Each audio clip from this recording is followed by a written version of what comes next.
It's been a really, really rough day. There's been some really good things that have happened.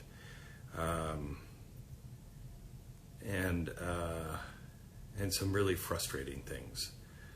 Our State Department announced this afternoon that, first of all, this is the first time they've been in charge in evacuation, so good time to try things out, new things out. You know, why let the military do logistics? You know what I'm saying? But they're running the show out there, and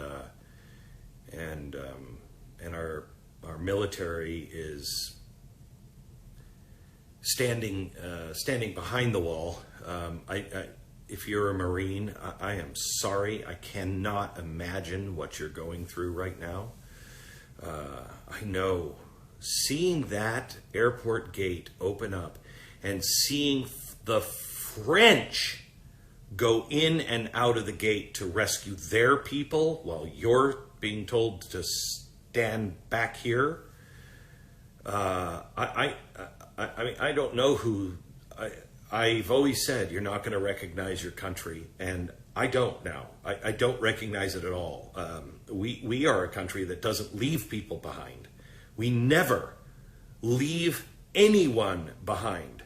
And my phone is blowing up with people who are like, I have somebody who is an interpreter for me. I have somebody who helped us, and they were promised they could get out, and now we're just abandoning them.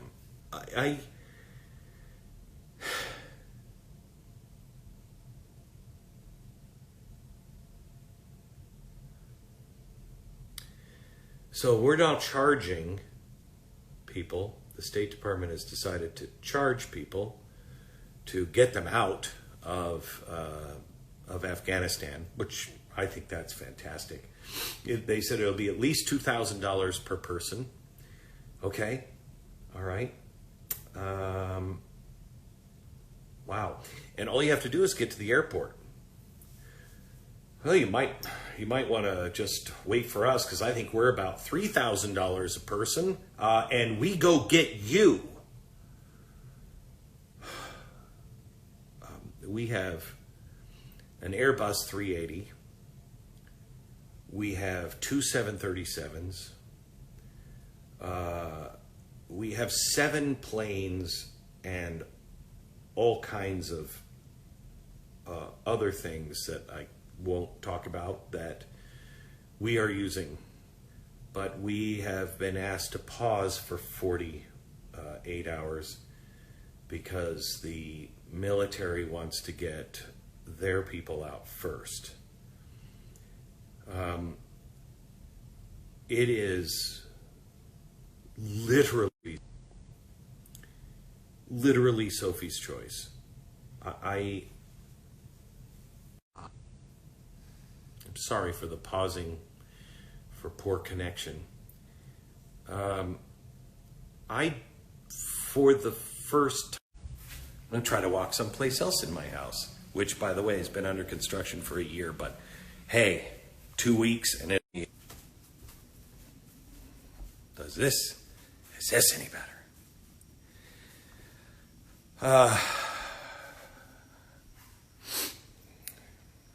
Yeah, by the way, thank you for that comment on the notice on the who's being charged. You're right. It's not Afghanis that are being charged. It's Americans that are being charged by our State Department. I mean, what the heck? I mean, what have I paid taxes for? I mean, don't do me any favors, Uncle Sam.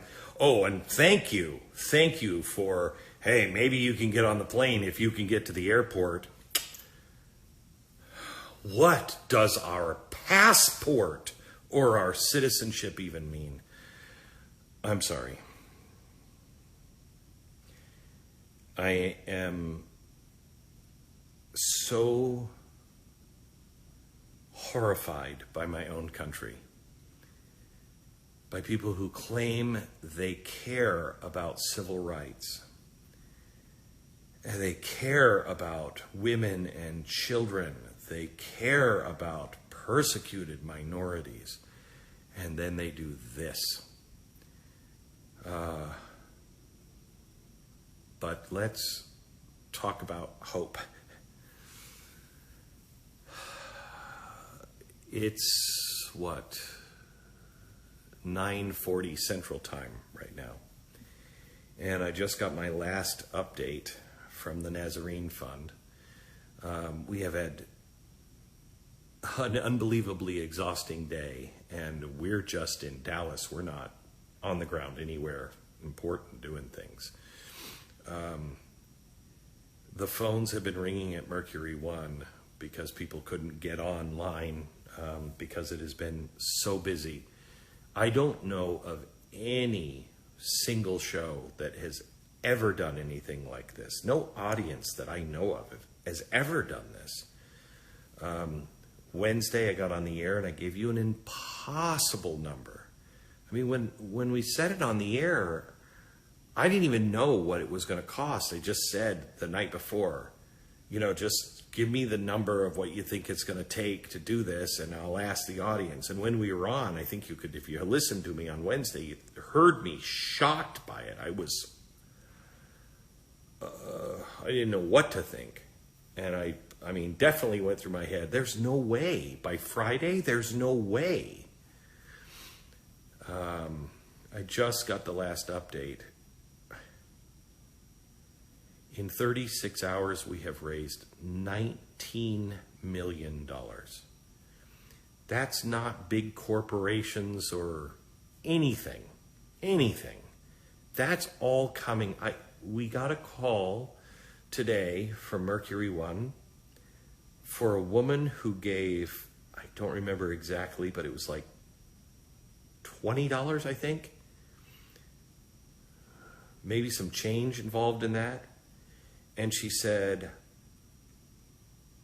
I know I'm poor and I wish I could give more.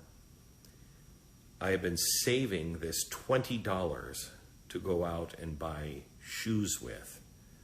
But I prayed about it and the Lord told me he would take care of my shoes if I would just help the Afghani people. I hope we have all of her information. We know who she is because I'll take care of her shoes tomorrow. We had somebody give their entire Social Security check. They said they'll be fine.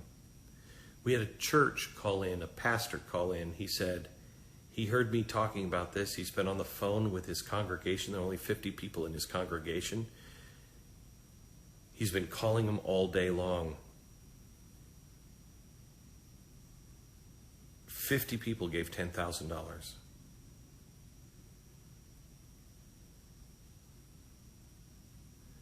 Bonhoeffer failed in Germany because the German people closed their hearts. It has been my mission and my goal, the entire time I've done this. It's why I've talked about Martin Luther King so much and why we started Mercury One and everything else. Because I couldn't figure out why Bonhoeffer failed in Germany. He couldn't talk to he couldn't talk about the Judeo-Christian values because Germany no longer had them. The people in the churches went dead inside. I want you to know tonight that there is real hope because you're not alone. You're not even close to alone. If you have been watching this horror show, please, if you are from another country, please know this is not America. I don't know what this is, but we are not the government. I know we vote for the government, so we have responsibility, but I'll tell you, this is not what the American people do.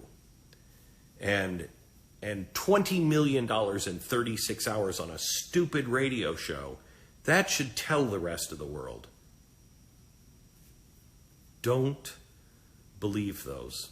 Don't believe those lies about us. We are deeply sorry for what is happening to the people in Afghanistan.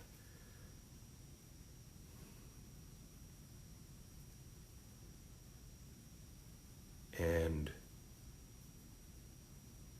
we are prepared to die to go in and save them.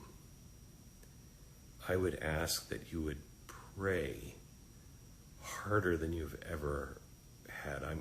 I have Schindler's List. I called it the Nazarene's List today, because this isn't being done by any man. This is God's list.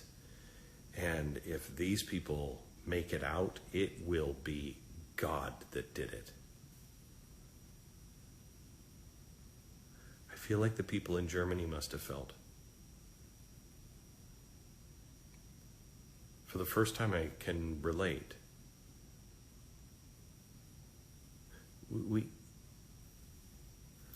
We have more than enough money. And we can't save them because people are so filled with hatred that they just can't let them go. And I just feel like, let them go. What good does this do you? Let them go. They're not going to bother you anymore. They'll be out. Let them go.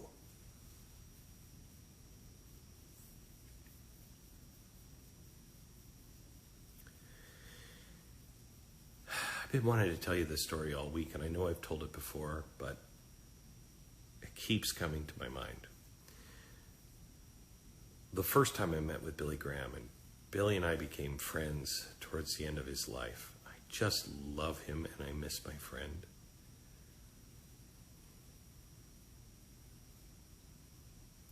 But I asked him, I said, Billy, where is the next Billy Graham?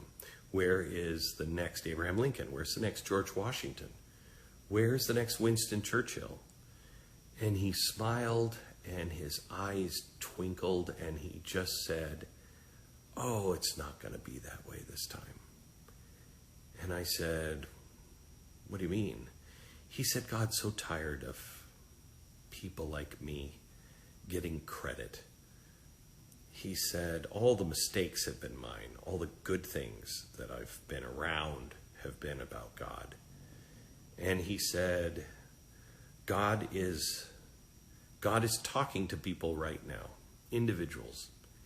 And they're praying, what can I do? And he's telling them. And they might think, this is the only thing. I mean, that's not going to work. I don't know how that helps. I'm too small.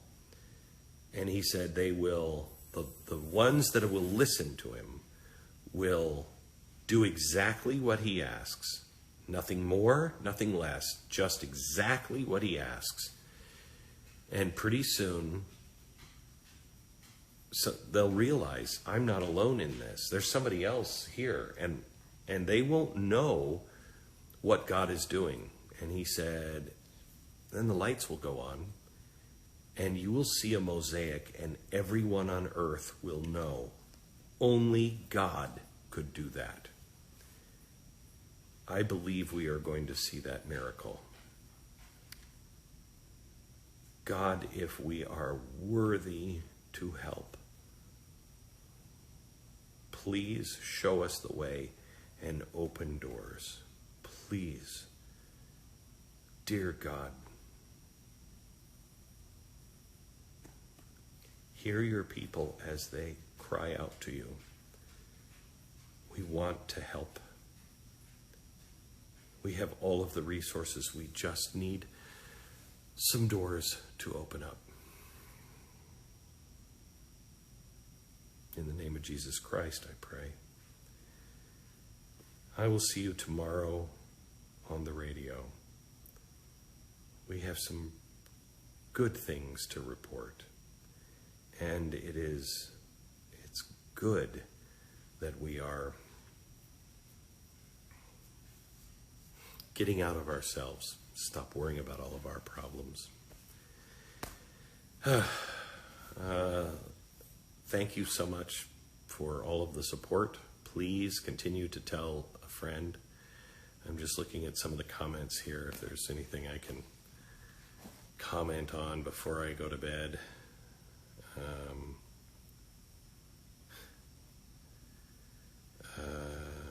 Oh, gosh, where do I donate?